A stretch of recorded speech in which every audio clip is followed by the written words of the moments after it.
भगवान सुखदेव ने यहाँ पर 28 प्रकार के नरकों का वर्णन किया। यह जो 28 प्रकार के नरक हैं पृथ्वी से दक्षिण दिशा की ओर है। ये 28 प्रकार के हैं, जिनमें से कुछ नाम है तामिश्र, अंध तामिश्र, रौरव, महारौरव, कुंभीपाक, कालसूत्र, आसीपत्रवन। जो जैसा पाप करता है यम के दूत उसे उसी प्रकार के नरक में डाल देते हैं। कहा जो दूसरों की धन संपत्ति पर नजर रखता है, चोरी करता है, दूसरों की पत्नी का हरण करता है, उसे तामिश्र नामक नरक में जाना पड़ता है। और वहां पर यम के दूत भूखे प्यासे रख करके महाराज कोड़ों से पीटते हैं उस जीव को जो दूसरे के धन को चुराता है। दूसरे के पैसों को यदि चुराता है तो यम के दूत उसे नरक में ले जाकर के कोड़े से पीटते हैं। और जो उन निरपराधी जीवों को काट करके खा जाता है, आजकल देखेंगे आप उन छोटे छोटे जीवों को लोग पका करके खा जाते हैं। मुझे तो बड़ी पीड़ा होती है, लोग ऐसे निर्दयी कैसे हो जाते हैं। उनमें भी प्राण है, वो भी एक जीव है, फिर भी वो काट करके खा जाते हैं। जो भी ऐसा करता है परीक्षित, उसे कुंभीपाक नामक नरक में जाना पड़ता है। और वहां पर यम के दूत उन्हें बड़े बड़े खोलते तेल के कड़ाहों में उन्हें उसी प्रकार तलते हैं जैसे आप तल के खाए हो। बड़े ध्यान से सुनना, बड़ी विचित्र विडंबना है। लोग जाने कैसे पूजा पाठ भी करते हैं और इधर जीव हत्या हिंसा भी करते हैं। ये कैसी पूजा है? जब आपके भीतर किसी जीव के प्रति दया ही नहीं तो ये कैसी पूजा? ऐसा नहीं होना चाहिए।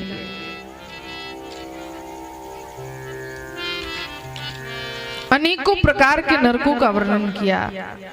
जो माता पिता की सेवा नहीं करता, उन्हें मारता है, पीटता है, फटकारता है, वह कालसूत्र नामक नरक में उस जीव को जाना पड़ता है।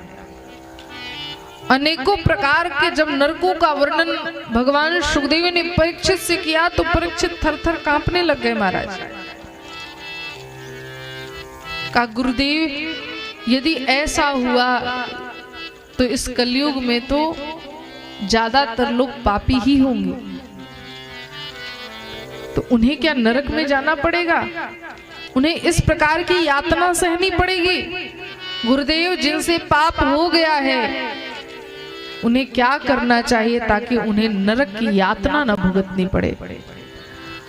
अब तक जिनसे हो गया है कोई बात नहीं, उपाय भगवान सुखदेव बता रहे हैं, उन्हें कर लो और गांठ बांध लो कि आज के बाद ऐसे कर्म करने नहीं हैं। यदि अपनी भलाई चाहते हो तो शास्त्रों ने जो भी कहा, आप सोचे कि ऐसी लिखी बात है, तो ऐसा नहीं है। हमारे संतों ने जो लिखा है ऐसे ही नहीं लिखा, जो सत्यता है जो है वही लिखा है। जो भी अपनी भलाई चाहता है भगवान सुखदेव यहाँ उत्तर देने जा रहे हैं। भगवान सुखदेव ने कहा परीक्षित जिसने पाप कर लिया है, यदि वो पाप का प्रायश्चित कर लिए तो उसे नरक की यातना नहीं भोगनी पड़ती। परीक्षित ने कहा गुरुदेव ये कैसा प्रायश्चित? प्रायश्चित तो वही बात हो गई जैसे हाथी का स्नान हो। हाथी सरोवर में खूब डुबकी लगा लगा के स्नान करता है महाराज, और जब बाहर आता है तो धूल उठा करके अपने ऊपर डाल लेता है। यही बात हो गई ना। आज भी लोग गंगा जी में जाते हैं पाप धोने के लिए, स्नान कर लिया पाप धुल गया, लेकिन पाप धोने का मतलब तभी है जब आप दोबारा पाप नहीं करोगे। पाप धो करके फिर वही करना है तो गंगा में स्नान करने का फल क्या है बताओ? गंगा में स्नान का कोई फल आपको नहीं मिलने वाला। का गुरुदेव हमें ऐसा कुछ बताइए जिन्होंने पाप किया उनके पाप राशि जल करके भस्म हो जाएं। पाप राशि जल करके भस्म हो जाए, फिर पाप करने की प्रवृत्ति ही खत्म हो जाए, वो पाप करे ही ना, ऐसा कोई साधन बताइए। का परीक्षित, पाप जलाकर के भस्म करने का साधन बस एक ही है, और वो साधन है भगवान का नाम। यदि पाप हो भी गया है और उसके बाद भी यदि आपने भगवान के नाम का आश्रय ले लिया, तो कितने भी बड़े पाप क्यों ना हो, वो जल करके भस्म हो जाते हैं। बाबा तुलसी ने भी कहा, बारी मथे कृत होए बरु सिगताते बरु तेल, बिनु हरि भजन न भौतरिया यह सिद्धांत अपेल। बारी मने पानी, पानी को मत करके जैसे घी नहीं निकाला जा सकता, पानी को मत कर घी नहीं निकाला जा सकता, और बालू को पेर कर जैसे तेल नहीं निकाला जा सकता, उसी प्रकार बिना भगवान के नाम के इस भवसागर से पार नहीं जाया जा सकता। भगवान का नाम ही वह साधन है जो आपके पापों को जलाकर भस्म कर सकता है।